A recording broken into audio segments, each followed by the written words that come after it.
NC Pork, raising the bacon, raising the bar.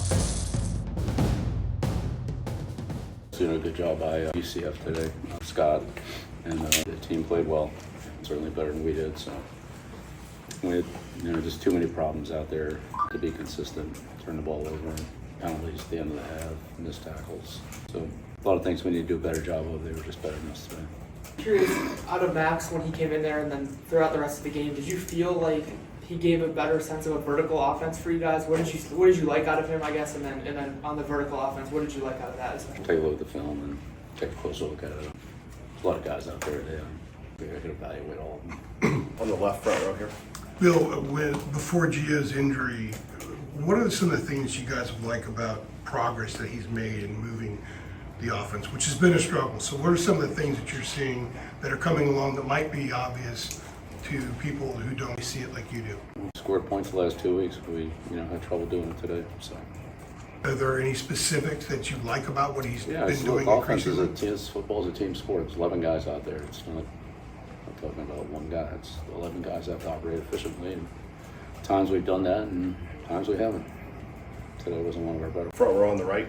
Yeah, Jeremiah Holloway with South Carolina. Bill, real quick, do you have an early word on Gio and potentially this game? No, wait and see how it looks tomorrow. It's hard to evaluate injuries. 5 minutes after the game, see how things look tomorrow. Yeah, and it comes to in the game, third down's kind of been a bit of a struggle this year. Then obviously, kind of similar today. What do you think needs to change from that standpoint on kind of extending drives on third down? Well, this is a good pass rushing team. We third and long is a problem with these guys for everybody. So the situation we wanted to stay out of, and when we were in it, it was hard. When we weren't, we had a little more success. But it's a good pass rushing team. Second row in the middle. Yeah, Coach, the players came in and said they felt like they weren't prepared outside of some missed tackles and execution. Do you feel like UCF presented anything differently, surprising either offensively or defensively that kind of kept you guys a little bit off? No, they did a good job. They do a good job. They have multiple options on their plays, which is they execute them well. Is it what you expected from the Scott Frost offense? Yeah, this is what they do. They're balanced. They have good backs. Quarterbacks are involved. Get the ball to the receivers on the RPOs. They're a well-balanced offense, yeah, well-coached. They do a good job. Front row on the left. Bill, what did you see kind of maybe go wrong on the defensive side of the ball, especially with that late first half touchdown? 3 penalties.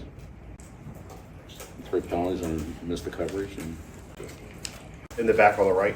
Hi, Bill. Marcus Richardson, Florida National News. This is the second nationally televised game for your team this season. What does your team have to do to be able to win these games? Yeah, we'll take each game 1 week at a time and go out there and compete and do our best each week. That's what we're going to do. Front row right here on the left. Shelby Swanson with the News and Observer. Will Hardy was just in here speaking to us, and he said something along the lines of, after this loss, this is a point where the team and the players can either come together, split apart. He feels like they're gonna come together. Just as a coach, I'm curious. Again, obviously a lot of emotions probably in the locker room after this one. What do you have to do in the bye week just to continue to uplift the players? Yeah, well, like I said, we'll take a look at not just this game, the first 4 weeks, and address the areas that we feel like need to be improved the most and work on those, and do what we feel like we can do to improve the team. Front row on the right. Bill, just off the top of your head here coming out of this one, what would you maybe underline as the most important things you want to try to address during the bye? Like, what are sort of the top line items? Yeah, well, fundamentals and basic execution certainly be near the top of the list. Situational footballs, that'd be up there too. On the left, coach, front row. Does the bye week come at a good time for you guys to get healthy, and maybe if Gio can't go, you can maybe add some things for Max that maybe suit his skill set a little bit differently? Whenever it comes, it comes. Schedule is a schedule. So Do you think your team... When we're kind of time to play, we'll play, and if we have extra time, then we'll use the extra time to benefit the team the best way we can. Do you think your team could use maybe a little bit of a pullback to 5 weeks always reset?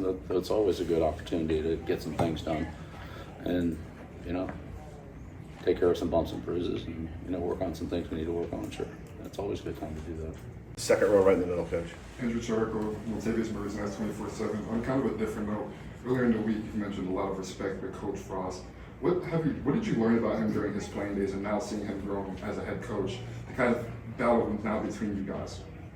What did I learn about him in his playing days? Yeah, growing up as a He played defensive back for me at the Jets.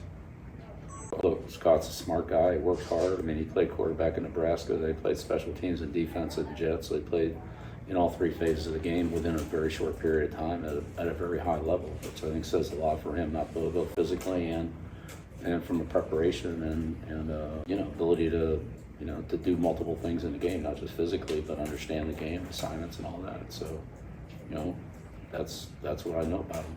And kind of as a follow-up, you mentioned earlier that you guys shared similarities between the high number of transfers you guys have. How would you see that challenge continue to still pose against you?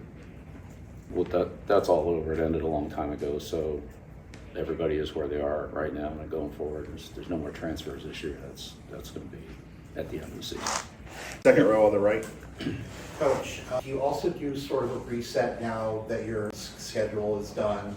You still have the conference schedule ahead of you? Yeah, we get ready for the games that are on the schedule. So the ones that are coming up next, those are the ones we get ready for. Last one here, front left. Yeah, I guess just following up on something that you said earlier in the season, that you figured it would take you about 3 to 4 games into the schedule to figure out what you had. Now that we're, I guess, about at that point, 4 games in, just what do you feel like you have in terms of just a team identity if you were to assess it at this point? Well, it's still a work in progress, and we'll continue to work through it.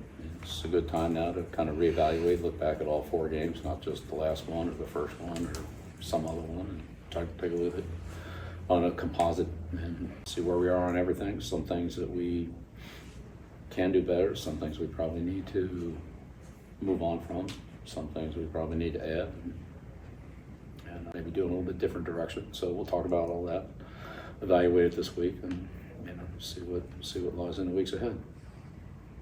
Thank you. This has been Bold North State Football Daily, an exclusive presentation of the North Carolina Sports Network. Make sure you follow us on social media at the NC Sports Net, and check out our website that is wall-to-wall coverage of North Carolina sports at ncsportsnetwork.com. Our foundational partner is the North Carolina Port Council, raising the bacon, raising the bar. Telling the stories of the bold North State, this is the North Carolina Sports Network.